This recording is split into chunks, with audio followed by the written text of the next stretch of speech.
আগতকৈও hard হ'ব নেকি 2026ৰ HSLC examination আৰু বেছি কঠিন আহিব নেকি কুৱেশ্যন পেপাৰ ছাত্ৰ ছাত্ৰীসকলে কেনেকৈ গুৰুত্ব দিব লাগিব সকলোবিলাক লৈ আহিছো আমাৰ আজিৰ এই ভিডিঅ'টোত যিসকল ছাত্ৰ ছাত্ৰীয়ে 2026ৰ হাইস্কুল শিক্ষান্ত পৰীক্ষাত অৱতীৰ্ণ হ'বা আমাৰ এই ভিডিঅ'টো সম্পূৰ্ণকৈ চালে তোমালোকে বহুখিনি কথাই জানিব পাৰিবা গতিকে এই ভিডিঅ'টো সম্পূৰ্ণকৈ চাবা গতিকে আগতে কি আছিল আগতে অকল ডেসক্ৰিপটিভ প্যাটাৰ্নতে HSLC কুৱেশ্যন পেপাৰ বিলাক আহিছিল ছাত্ৰ ছাত্ৰীসকলৰ লিখাৰ ওপৰত ভিত্তি কৰিয়ে সেবাই মাৰ্কস দিছিলে কিন্তু 2024ৰ HSLC এক্সামিনেশ্যনত OMRC ইন্ট্ৰোডিউস কৰা হ'ল দুটা প্যাটাৰ্নত এক্সাম কন্ডাক্ট কৰা হ'ল 45 মাৰ্কস OMR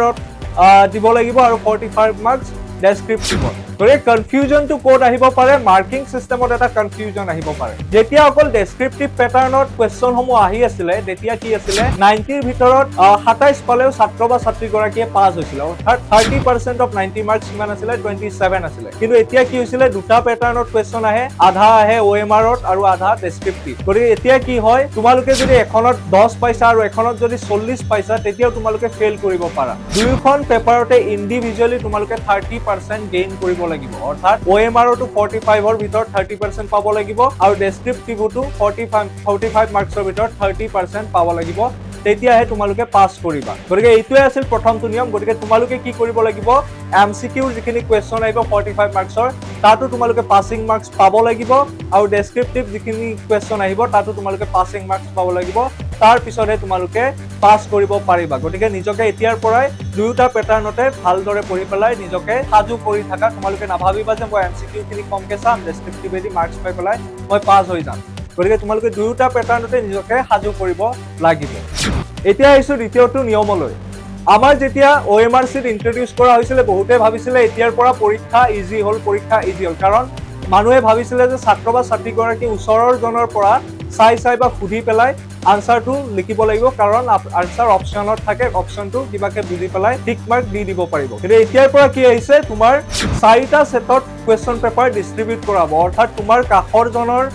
ধৰি লোৱা A সেট থাকিব তোমাৰ B তোমাৰ আগৰ জনৰ C তাৰ কাখৰ জনৰ D গতিকে তোমাৰ যেটো কোৱেশ্চন 1 নম্বৰত আছে তোমাৰ কাখৰ জনৰ হেতু 20 নম্বৰ কোৱেশ্চনো হ'ব পাৰে গতিকে তোমাৰ ওচৰৰ জনক যদি তুমি কিবা নোৱাৰাৰ পিছত প্ৰশ্ন এটা উঠা 1 নম্বৰ প্ৰশ্নটোৰ উত্তৰ কি হয় তোমাৰ লগত নিমিলিব অৰ্থাৎ আলটিমেটলি তোমাৰ ৰিজাল্টত ইয়ে ইফেক্ট কৰিব গতিকে এইটো আছিল দ্বিতীয়টো নিয়ম গতিকে তোমালোকে MCQ বিলাক যাতে নিজাকৈ শুদ্ধকৈ কৰিব পাৰা তাৰ বাবে তোমালোকে নিজক সাজু কৰা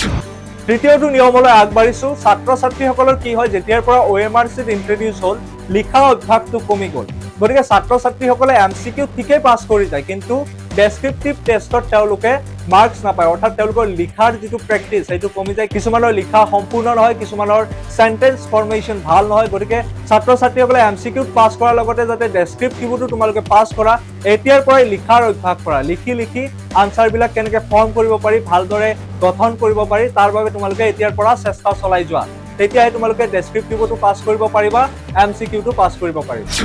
এতিয়া আহিছো 4 নম্বৰ নিয়মটোলৈ আগতে কি আছিল MCQ বিলাক একেবাৰে সহজ আহিছিল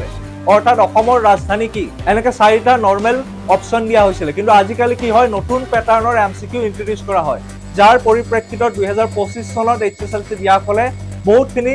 অসুবিধাৰ সন্মুখীন হৈছিল কাৰণ তেওঁলোকে এই নতুন প্যাটাৰ্নৰ MCQ সমূহৰ লগত নিজকে প্ৰেক্টিস কৰা নাছিলে কিন্তু আজিকালি কি হয় নতুন প্যাটাৰ্নৰ MCQ আহে আজিকালি স্টেটমেন্ট বেস MCQ আহে assertion reasoning-ৰ MCQ আহে আৰু সিকোয়েন্স বেস MCQ আহে গতিকে এই সমূহ আমি কি কৰো আমাৰ যেটো EduAid লাৰ্নিং এপ তাত আমি এনেকুৱা ধৰণৰ কোৱেশ্চনসমূহ ছাত্ৰ ছাত্ৰীসকলক প্ৰেক্টিস কৰাও আমাৰ শিক্ষকসকলে প্ৰতিদিনে এনেকুৱা ধৰণৰ কোৱেশ্চনসমূহ ৰেডি কৰে স্টেটমেন্ট বেস কোৱেশ্চন assertion reasoning-ৰ কোৱেশ্চন বা সিকোয়েন্স বেস কোৱেশ্চন এনেকুৱা ধৰণৰ নতুন প্যাটাৰ্নৰ MCQ সমূহ আমাৰ গোটেই শিক্ষকসকলে প্ৰতিদিনে